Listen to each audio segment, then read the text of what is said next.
The sun dipped below the horizon, painting the sky in hues of blood orange and bruised purple. Emma gripped the steering wheel tighter as her car sputtered and died.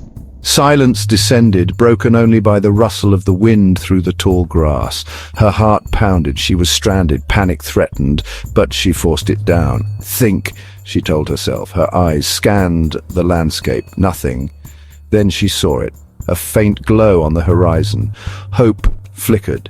She grabbed her flashlight and stepped out. The air was still and warm, carrying the scent of dust. Unease prickled, but she focused on the distant glow. It had to be a town, her only salvation. Each step felt heavier. The sun was gone, leaving her in darkness. The flashlight beam cut a shaky path through the gloom, but the glow on the horizon remained, beckoning her forward. As she walked, the town slowly emerged from the darkness. It was like stepping into a picture book, too perfect, too pristine to be real. Rows of houses lined the street, their white picket fences gleaming in the moonlight. Each lawn was perfectly manicured, not a blade of grass out of place, but something felt wrong, off. The silence was absolute. No streetlights illuminated the empty streets, no crickets chirped their nightly song. The houses, though seemingly well-maintained, were shrouded in an eerie stillness. No curtains fluttered in the windows, no smoke rose from the chimneys. It was as if the town itself was holding its breath, waiting. Emma shivered, pulling her jacket tighter around her. A sense of unease settled over her, heavy and suffocating. She told herself it was just the isolation, the strangeness of it all. But deep down, a primal fear whispered that something was terribly wrong. This town was not right. She reached the first house and stopped, her breath catching in her throat. The front porch was swept clean. A rocking chair sat motionless, bathed in the pale moonlight, but it was the door that drew her attention. Carved into the wood above the frame was a strange symbol, a circle with a line through it, like an eye that couldn't see. The symbol sent a shiver down her spine. It felt cold, menacing. She moved on, her flashlight beam dancing over the other houses. Each one was the same, perfect, silent, and marked with the unsettling symbol. What did it mean? Was it some kind of warning or something more sinister? The silence was starting to get to her. It wasn't just the absence of sound, it was a palpable thing pressing in on her, suffocating her. She felt a desperate need to hear something, anything to break the oppressive quiet, but even her own footsteps seemed muffled, swallowed by the stillness. She reached the town square, a small park with a gazebo at its center. Moonlight glinted off the surface of a fountain, its water still and black as ink. The air here felt heavier, colder, as if the very heart of the town held its breath. She could almost hear it, a low, mournful sigh echoing through the empty streets. As she stood there, the silence finally broke. A whisper, faint and indistinct, reached her ears. It seemed to come from everywhere and nowhere at once, carried on the wind. Her head snapped up, searching the shadows, her heart pounding in her chest. Was it her imagination, or was something out there watching her? The whisper came again, closer this time, sending a chill down her spine. It sounded like her name, spoken in a hushed, urgent tone. Panic welled up inside her, threatening to overwhelm her. She had to get out of this town, find somewhere safe. She turned and ran, her flashlight beam bouncing wildly, illuminating the empty streets. The houses blurred into streaks of white and grey, the silence pressing in on her, suffocating her. The whispers followed, growing louder, more insistent, her name repeated over and over again, a chorus of disembodied voices. She stumbled, her ankle twisting beneath her. Pain shot up her leg, but she couldn't stop. Not now. They were closing in, whatever they were. She scrambled to her feet, limping down the silent street, desperation lending her strength. She had to find shelter, a place to hide. The houses offered no refuge, their windows like empty eyes watching her every move.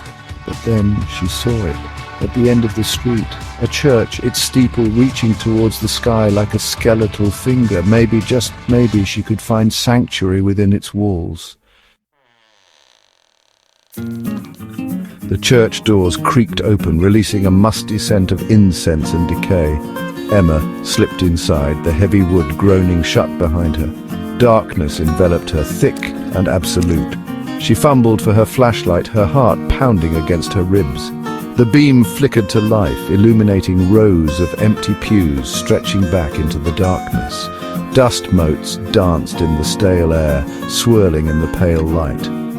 The silence was deafening here, broken only by the sound of her own ragged breathing. She made her way down the aisle, her footsteps echoing off the stone floor. The air was heavy, oppressive, filled with the weight of unseen eyes. She could feel them on her, watching her every move. She reached the altar, a massive structure of dark wood. A single candle flickered in a tarnished silver holder, casting long, dancing shadows across the walls. She stared at the flame, a beacon of warmth and light in this cold, dark place. For a moment she felt a flicker of hope. As she watched the flame, she noticed something else. Carved into the base of the candle holder, almost invisible beneath the tarnish, was the same symbol she had seen on the houses. The circle with the line through it, the eye that couldn't see. It was everywhere, a silent, watchful presence. The whispers started again, faint at first, then growing louder.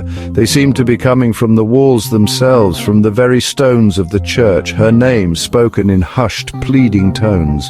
She spun around, searching for the source of the voices, but there was nothing there. Panic surged through her, icy and relentless. This place was not safe. It was a trap. She had to get out, had to escape. She turned to run, but something stopped her, a sound, low and guttural, coming from the back of the church. It was followed by another sound, a shuffling noise, slow and deliberate. Something was moving back there, something large and heavy. Terror rooted her to the spot, her blood turning to ice in her veins. She couldn't breathe, couldn't move, couldn't scream. The shuffling sound grew louder, closer.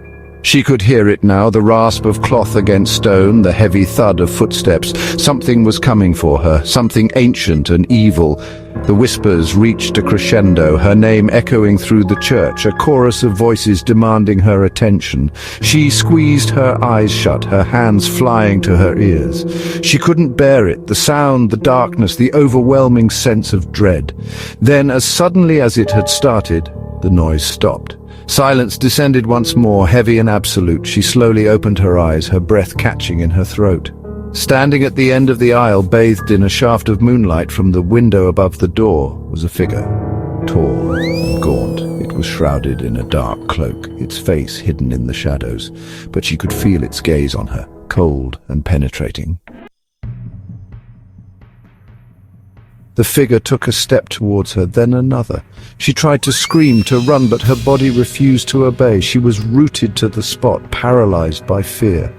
The figure stopped in front of her, its face still hidden in the shadows. Then slowly it reached up and pushed back its hood. She gasped, her blood turning to ice in her veins. The face that stared back at her was her own, but it was her face, aged, twisted, filled with a cold, malevolent intelligence. It opened its mouth, and her own voice, distorted and echoing, filled the church. "You should not have come here," it whispered, its eyes burning into hers. "This town is not for the living." And then, with a speed that belied its frail appearance, it lunged at her. Darkness swallowed her wholeness.